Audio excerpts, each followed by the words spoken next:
برہان کو کسی کام سے صدیق صاحب نے دوسرے شہر بھیجا تھا، اس کی واپسی ایک ہفتے سے پہلے نہیں ہونے والی تھی۔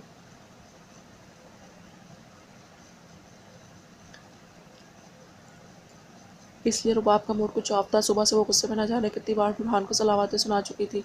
خود تو چلا گیا، مجھے پھنسا گیا، یہاں چمک چلو نہ ہو تو۔ رباب کلاس اٹینڈ کرنے کے بعد بڑبڑاتے ہوئے کاریڈور سے نکل رہی تھی کہ اچانک اس کی کسی سے ٹکر ہو گئی۔ زمین و آسمان اس کی آنکھوں کے گرد گھومنے لگے۔ تھوڑی دیر بعد جب حواس بحال ہوئے تو غصے سے بولنے کے لیے کھلا ہوا منہ سامنے دیکھ کر کھلا کا کھلا رہ گیا۔ سامنے والے کا بھی یہی حال تھا۔ تم دونوں ایک ساتھ بولے، تم وہی ہو نا الٹی والی؟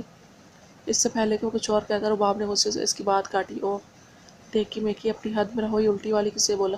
الٹے تو تم ہو، الٹی حرکتیں جو کرتے ہو، شکر کرو تمہیں تو ہم نے صرف بے وقوف بنایا تھا، ورنہ میرا دل تو کر رہا تھا تم جیسے لوگوں کو جہنم واصل کر دینا چاہیے۔ کمینے چچھورے کہیں کہ آئندہ اپنا لیچڑ جیسا منہ نہ لائے سامنے۔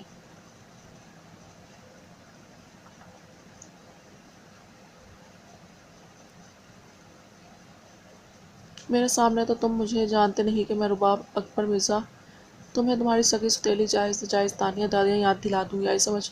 آیا بڑا الٹی والی رباب ساری اگلی پچھلی بلکہ برہان کے بھی حصے کی ساری بڑھاس اس میکی پر نکال کر یہ جا وہ جا، جبکہ میکی تو غصے سے پیچ و تاب کھا کے رہ گیا۔ دیکھ لوں گا تمہیں میں، رباب اکبر مرزا، ابھی تو تم نے میرا اصل روپ دیکھا نہیں، بہت جلدی اور میکی تمہیں تمہاری اوقات ازبر کرا دے گا، وہ بھی سود سمیت۔ میکی غصے سے لہو چھلکاتی آنکھوں سے سجھاتے ہوئے دیکھ کر بولا، جو کب کی جا چکی تھی اپنی بربادی کو بلاوا دے کر۔ میزی ریڈ ٹاپ پہنے بیچ پر کھڑے سیلی کا انتظار کر رہی تھی، اور آج اتنے دنوں بعد وہ سیلی کو دیکھے گی، اس سے ملے گی۔ میزی کی سیلی سے ملاقات یونیورسٹی میں ہوئی تھی۔ سیلی میزی کو پہلی نظر میں اچھا لگا تھا، مگر اس کے لیے یہ انداز دیکھ کر اس کی کبھی ہمت ہی نہیں ہوئی اسے مخاطب کرنے کی۔ سیلی تو ویسے بھی لڑکیوں سے خار کھاتا تھا اپنے میں، مگر نہ جانے اسے کس بات کا غرور تھا۔ آہستہ آہستہ میزی کی پسندیدگی پیار میں بدل گئی، مگر سیلی تو اس کے پیار کو رد کرتا اس کی مخفی جذبات اور مکھیوں کی طرح ہر پھول پر منہ مارنے کا نام دے کر چلا گیا تھا، جبکہ میزی غصے میں ہر وہ کام کرنے لگی جو ایک مسلمان لڑکی ہونے کے ناطے ڈوب مرنے کا مقام ہو، مگر میزی تو ایسے کرتی جیسے وہ تو کوئی معمولی کام ہو، کلبنگ، ڈانسنگ، فلرٹنگ تو جیسے اس کا معمول بن گیا۔ اس دوران اس کی ملاقات میکائل سے ہوئی، وہ بھی اس طرح شوق میں گم شکل نوجوان تھا۔ میزی اسے خاصی پسند آئی تھی اور آہستہ آہستہ اسے ساتھ پایا جانے لگا۔ میزی بھی اس کے ساتھ وقت گزارتی، مگر بھی حد پار نہیں کی تھی، اور خود کو ابھی بھی سیلی کی امانت سمجھتی تھی۔ اس کی آنکھیں ہر وقت اسے تلاشتی تھیں، اور پھر شاید قدرت کو اس پر ترس آ ہی گیا، اور ایک پارٹی میں ہوئی سیلی سے اس کی اتفاقاً ملاقات رفتہ رفتہ ہر روز میں بدلنے لگی۔ سیلی کی بھی یکایک اس میں دلچسپی بڑھتی چلی گئی، اور اب وہ بھی اسے ٹائم دینے لگا، ہر جگہ دونوں ساتھ ساتھ رہنے لگے۔ اس کے آنے سے میزی میکائل کو اگنور کرنے لگی تھی، جس کا میکائل کو غصہ بھی آتا تھا، مگر کیا کرتا، مجبوری جو تھی، جب تک اسے اپنا کام نہیں نکال لیتا اسے چھوڑ نہیں سکتا تھا۔ اب تو وہ اس کی ضد بن گئی تھی، ایک نہ ایک دن وہ اپنا کام پورا کر کے رہے گا۔ لیکن اب اچانک سیلی کی واپسی ایک بار پھر اس کے کام میں روڑے اٹکانے لگی تھی۔ میزی سمندروں کی لہروں کی خوبصورتی میں اپنے اور سیلی کا عکس دیکھ رہی تھی۔ ایک دم پیچھے سے کسی نے اسے مضبوط بازوؤں سے اس کے گرد حصار باندھا۔ میزی نے چونک کر ہمیشہ کی طرح وہی اسٹائل چھا جانے والی جاندار مسکراہٹ لی، سمندر کے کھیل کو دیکھ رہا تھا۔ اور سیلی، آئی miss you so much my baby, اس کے خیال پر ہونٹ رکھے جذبات سے جھوٹ لہجے میں اپنی بے قراری جتائی۔ سیم ہیئر مائی۔ سیلی نے بھی اس کے گال پر دہکتی ہونٹوں کو رکھا اور زور سے کاٹا، جسے میزی نے ہنستے ہوئے قبول کیا۔ سیلی نے مسکراتی نگاہوں سے اسے دیکھا اور دو قدم اس سے دور ہو کر ڈوبتے سورج پر نظر جما کر چمکتی ہوئی آنکھوں سے محبت بھرے لہجے میں بولا، مائی بیوٹیفل ایور گرین وائف۔ میزی خوشی سے شرٹ چمکتے چہرے کے ساتھ ڈوڑتے ہوئے زور سے اس کے گلے لگ گئی، جبکہ سیلی اس کے گلے لگنے سے چونک گیا اور اپنا ایک بازو اس کے کمر کے گرد رکھ کر دوسرے ہاتھ کو اپنی پاکٹ میں ڈال دیا اور ڈوبتے سورج کو دیکھ کر مسکرا دیا۔ این اپنے کمرے میں بیٹھی کل کے ٹیسٹ کے بارے میں تیاری کر رہی تھی کہ اس کے موبائل میں رنگ ہوئی، اور اسے چونک کر سر اٹھایا اور موبائل کو اپنی خوبصورت بڑی بڑی آنکھوں سے غصے سے سکوڑا، جیسے اس وقت بے وقت کی مداخلت اس کی کوئی آنکھوں میں نکلنا چاہتی ہے۔ جبکہ موبائل پھر بھی نہیں ڈرا تو کتاب کو ٹھک سے بند کر کے موبائل کو ایسے اٹھایا کہ اب اس کی جان ہی لے کر دم لے گی۔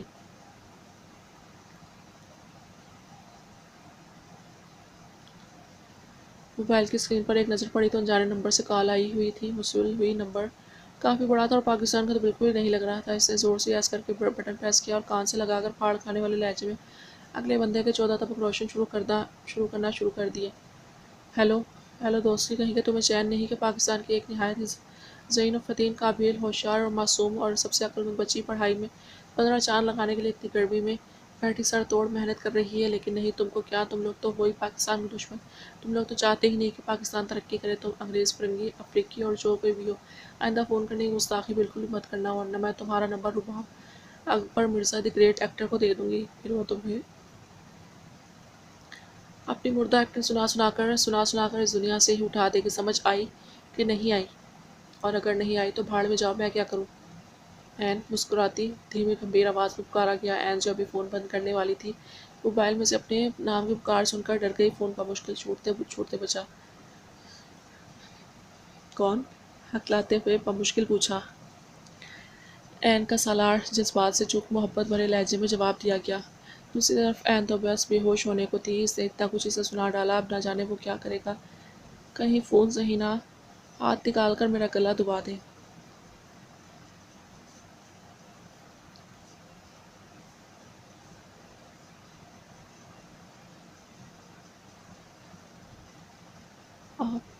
آپ اس کی لڑکھڑاتی ہوئی آواز پر سالار محسوس ہوتا اسی کے انداز میں بولا۔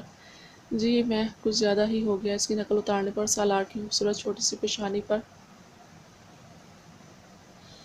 2 لکیریں ابھری۔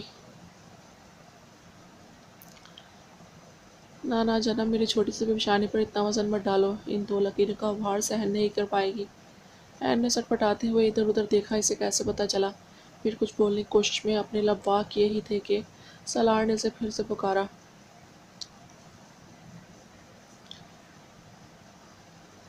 این جب اس کی آواز نہیں آئی تو خود ہی بول پڑا۔ این جانب ہنس کر دکھاؤ نا۔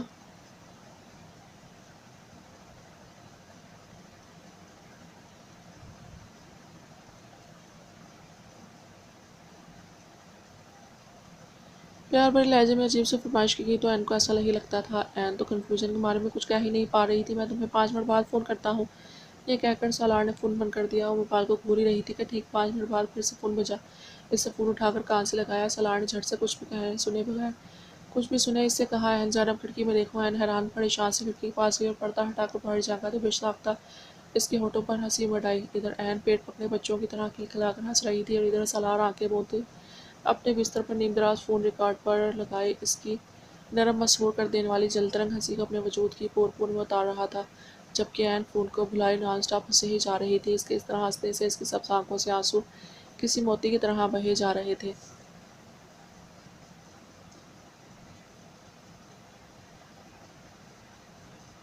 سامنے کا منظر کچھ یوں تھا کہ سالار کا 65 سالہ پرسا شیف بنیان پہنے لان میں ہاتھ اٹھا کر اپنی بڑی بڑی مونچھوں کے ساتھ سانس کھینچ کر زور زور سے ہنس رہا تھا، جبکہ اس کے چہرے پہ سراسیمگی چھائی ہوئی تھی، ہلتی ہوئی توند اور زور سے ہنسنے کے ساتھ فیس ایکسپریشن خاصے مسکہ خیز تھے، جسے دیکھ کر این بے ساختہ ہنسے ہی جا رہی تھی۔ یہ سب سالار ہی کا بندوبست تھا۔ اس کی ہنسی سننے کے لیے اور 100% کامیاب بھی ہو چکا تھا۔ اس کی کھلکتی ہنسی کی صورت سہیل خان نے سڈنی میں اپنے عالی شان بنگلے میں آج رات کی عمدہ پارٹی کا انتظام کیا تھا، جہاں وی آئی پی شخصیات مدعو تھیں۔ ہر طرف رنگوں بو کا سیلاب امڑ آیا تھا، ہر قسم کی ڈرنک کا شاندار پیکیج تھا۔ مسز سہیل گلے میں بیش قیمتی ڈائمنڈ سیٹ پہنے، کالے رنگ کی سلیو لیس گھٹنوں سے اوپر آتی ڈریس اور گہنے میک اپ میں قیامت برپا کر رہی تھی۔ سب اپنے حسن کے جلوے بکھیر رہی تھی اور اس عمر میں بھی انہیں کوئی خاص فرق نہیں پڑا تھا۔ تمام لوگ خوشگواری میں مصروف تھے کہ تبھی ان کے مہمان نے خاصے پرزور لہجے میں ان کا دھیان ایڈریس کی طرف راغب کیا، جہاں سے فورب کے اسکائی کلر کے سوٹ میں ہلکے سے اسٹائل بالوں کو چیل سے چیل سیٹ کیا۔ خوشبو مسا اپنی شاندار پرسنالٹی کے ساتھ مس سیکرٹری کریم کے ساتھ اندر کی طرف بڑھ رہا تھا۔ سب لوگوں کی نظریں اس کی طرف اٹھ رہی تھیں اور وہیں پہ جم رہی تھیں اور وہ لگ ہی شاندار رہا تھا کہ کوئی حد نہیں، مگر اس کی کچھ جتلاتی ہوئی نظریں کسی ایک خاص چہرے پر تھیں اور اس چہرے پر جس نہایت بے حساب نفرت کرتا تھا، جب بھی یہ چہرہ اس کی آنکھوں کے سامنے لایا جاتا تو اس کے روم بھی سرایت کرنے لگتی، اس کا بس نہیں چلتا تھا۔ اتنے سالوں بعد وہ اس چہرے کے روبرو تھا۔ ایک دنیا اس چہرے کو حسین مانتی تھی، مگر سالار شجاعت کے لیے یہ چہرہ بدصورت ترین چہرہ تھا۔ آنکھوں میں عجیب سرد پن ڈال کر اس کو ایک نظر دیکھ کر وہ سہیل خان کی طرف متوجہ ہوا۔ "اوہ ہیلو ینگ مین، آج کہیں یہ چاند راستہ تو نہیں بھول گئے؟ اتنے عرصے میں پہلی بار آپ ہمارے غریب خانے میں آ کر آمد ہوئی ہے"۔ سہیل خان نے قدرے حیرانگی سے پوچھا۔ ایک نظر اس کے بڑھے ہوئے ہاتھ کو دیکھ کر سالار نے بائیں ہاتھ سے اپنے اسٹائلش گلاسز اتارے، پھر اپنی پینٹ کی پاکٹ سے اپنا دایاں ہاتھ نکال کر اسے مصافحہ کیا اور پھر ٹھہرے ہوئے لہجے میں بولا، "میں نے سوچا کیوں نہ جہنم میں جنت کی چاند کی تھوڑی ٹھنڈک بھی پہنچا دی جائے"۔ اس نے ادھر ادھر معیوب لباس میں کھڑی عورتوں پر نظر ڈال کر اس کی بات کا اپنے انداز میں جواب دیا۔ سہیل خان اس کی بات کو سمجھ کر قہقہہ لگانے لگا، "ارے بھئی برخوردار، یہ بھی تو ہماری خود ساتھ جنت کی ٹھنڈک پہنچاتی ہیں"۔ "جی بالکل بجا فرمایا آپ نے، مگر صرف آپ جیسوں کے لیے"۔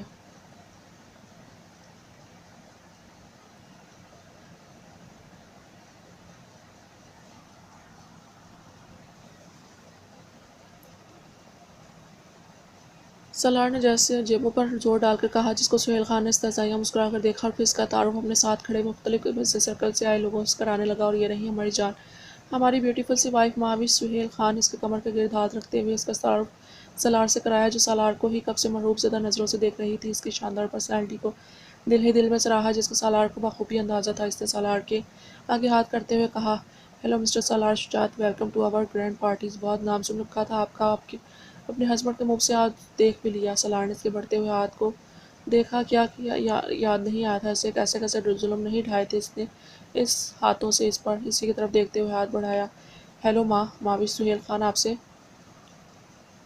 مل کر بہت خوشی ہوئی۔ ہلکا سا اس کے ہاتھ دبا کر جھٹکنے سے انداز میں چھوڑ کر دوسری طرف رخ پھیر لیا۔ اس کی اس حرکت پر ماوش سہیل خان کو بہت ناگوار گزری۔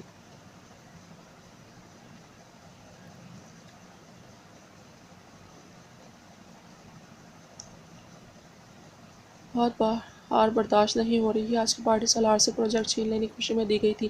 سالار کی آمد سب حیران بھی ہوئے تھے کہ جو پہلے کبھی نہ آیا، آج اچانک اپنی ہار کی دی گئی پارٹی میں دھمکا تھا۔ سالار وائن بار کی طرف آیا اور ریڈ وائن کا گلاس اٹھا کر اپنے لبوں سے لگایا، جبکہ اس کی نظریں ابھی تک ماوش سہیل خان پر ہی تھیں۔ ایسی نظریں جس سے ماوش سہیل خان کو سالم ہی نکل جائے گا، لیکن اب وقت تھا ابھی اس کے لیے پائی پائی کا حساب لینے میں۔ کریم! اچانک سالار نے غصیلی مدھم آواز میں کریم کو بلایا۔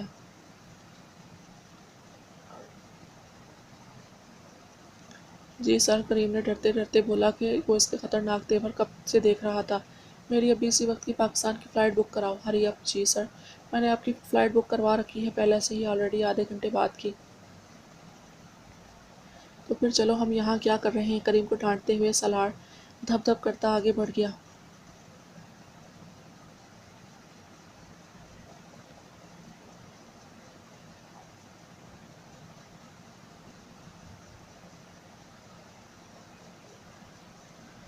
جب کریم بے قصور مجرم کی تصویر بنا شکر کرتے ہوئے اپنا منہ ٹشو سے رگڑتے ہوئے اس کے پیچھے بھاگا کہ زیادہ نقصان نہیں ہوا۔ کریم کو پتا تھا اپنے دشمنوں کا منہ دیکھ کر اس کے بعض غصے ضرور ابلے گا، اس لیے اس نے احتیاطاً پاکستان کی فلائٹ بک کروا رکھی تھی۔ پہلے تو وہ لندن اپنے گھر میں ہی غصہ ٹھنڈا کرتا تھا، مگر اب اس کی دوا جیتتی جاگتی پاکستان میں جو موجود تھی، تو وہ پاکستان کا رخ کرے گا۔ تمام ملازموں کو سالار نے یہاں آ کر ایک کثیر رقم بانٹی تھی اور اپنی شادی کے بارے میں بتایا تھا۔ اس کے جوش سے تمتماتے چہرے کو سب نے خاصا نوٹ بھی کیا تھا۔ میں نے اپنے کمرے میں خواب خرگوش کے فل مزے لے رہی تھی۔ رباب یہ تک کہتی تھی کہ نور، مجھے لگتا ہے تم بھانگ پی کر سوتی ہو، کسی کی اتنی گہری نیند نہیں ہوتی جتنی تمہاری ہوتی ہے، جیسے قبر میں سویا ہوا کوئی مردہ ہو۔ اس کی بات پر عین اپنے پھولے پھولے گال اور پھلا لیتی، جس سے وہ اور زیادہ کیوٹ لگتی۔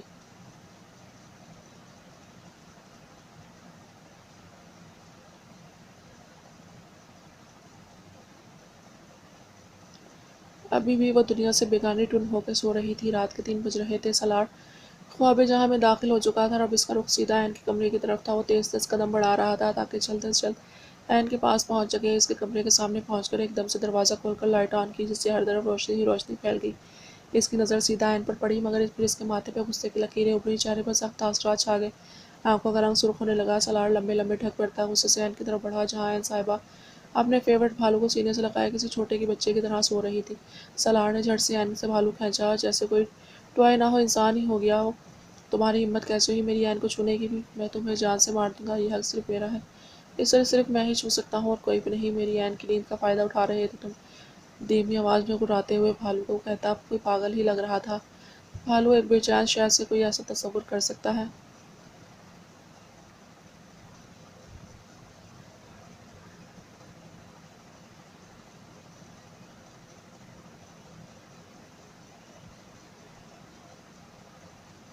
مگر نہیں، یہاں تو سالار ہے، عین کے لیے بے حد پوزیسو، اسے ایک ٹوائے کا بھی عین کے پاس ہونا تک برداشت نہیں۔ کسی وقت وہ اس کے بھی دوست ہوا کرتے تھے، لیکن اب وہ اس کے دشمن تھے۔ اس نے بھالو کو زور سے دیوار پر دے مارا اور پھر سے اپنے پاؤں سے کچلنے لگا۔ کچھ دیر بعد اسے ٹھوکر مار کر دور اچھالا اور پھر عین کی طرف بڑھ گیا، اسے آرام سے اپنی گود میں اٹھایا اور اپنی پوشن کی طرف چل دیا۔ ایک عجیب سی بے چینی اس کے اندر سرایت کر گئی تھی۔ کمرے میں پہنچ کر اسے احتیاط سے بیڈ پر لٹایا اور بنا اسے دیکھے فوراً سے واپس عین کے کمرے کی طرف چل پڑا۔ حقارت اور غصے سے بھالو اٹھایا اور کچن میں آ گیا۔ سالار نے اسے نیچے فرش پر پھینکا اور چولہا جلایا، واپس اسے اٹھایا اور زور سے اپنے ناخن گاڑ کر اسے جلتے چولہے پر پٹخا۔ بھالو کو فوراً ہی آگ لگ گئی۔ جیسے جیسے بھالو کو آگ لگ رہی تھی، ویسے ویسے سالار کے اندر چھائی بے چینی ختم ہو رہی تھی۔ اتنے سب میں اس کا تنفس بری طرح پھول چکا تھا، جو کہ اب آہستہ آہستہ نارمل ہو رہا تھا۔